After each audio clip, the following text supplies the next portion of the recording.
Prior to the passing of apartheid laws, both black and white South Africans played rugby, even if separately. Now, during apartheid, black South Africans were segregated from their white countrymen and denied access to rugby pitches and training facilities. In light of that, we ask whether the Springboks are part of South African heritage. Newzroom Africa's Pashkar Moodliar filed this report. 1906 saw the birth of the Springboks as we know them today, when South Africa fielded its first national rugby team on tour of the British Isles. The all-white team was composed of Afrikaans and English South Africans.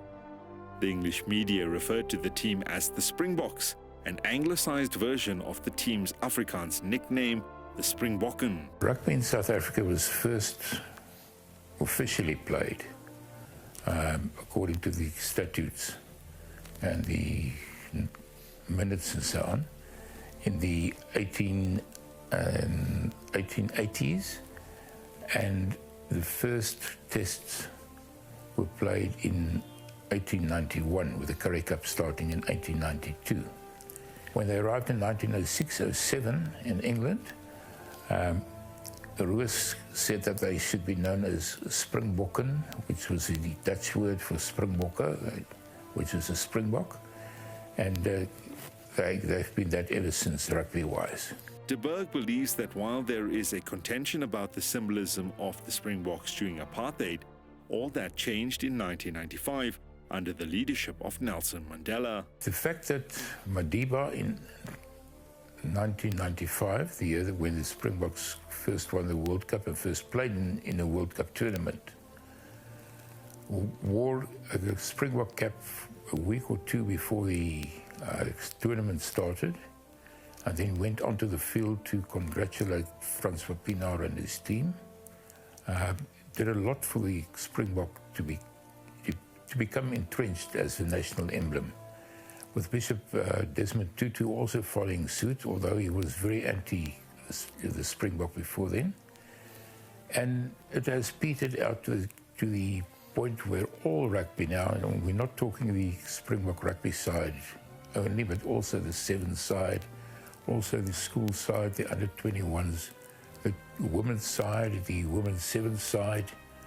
And what is very interesting is that with few exceptions, very few exceptions, all of them are captained by black players. The author of the 150 Years of South African Rugby and the extraordinary book of South African Rugby believes that the expansion of the sport into disadvantaged communities means now it is an inclusive sport, a sentiment echoed by the manager of the club side, the Soweto Eagles. Let me give you a bit of a background. I started playing rugby also in 1995, and I was part of a school where it was called Piet Retief, which was purely Afrikaner. And then after the Springbok won that World Cup, it was changed to Adelaide Gymnasium, where all black students were all of a sudden allowed to take part into that school. So in that essence, in that note, I think they should be, because they united South Africa to a certain extent. Yes, there's still problems in rugby, there's still problems of racism and stuff there and there, but I think they played a big role in bringing the country together, in bringing black and white together. For youngsters playing in the community, there are conflicting views. There's more opportunities for black kids to play in the township to go play for like big teams like the Lions. And when you play for the Lions, you can play for the state schools team and eventually the Springboks. Noma swinile celebrate lapho after siyakhohlwa, and then sibuyele ebholweni as nathi ngama-rugby players. They push our guys forward as young kids to be more courageous and to play more rugby, to stay away from the streets and do bad things. Well, the question remains, is the Springbok a part of South African heritage? There are those that are for it and those that are against. For Newzroom Africa on Channel 405, I am Pashkar Moodliar, here in Soweto.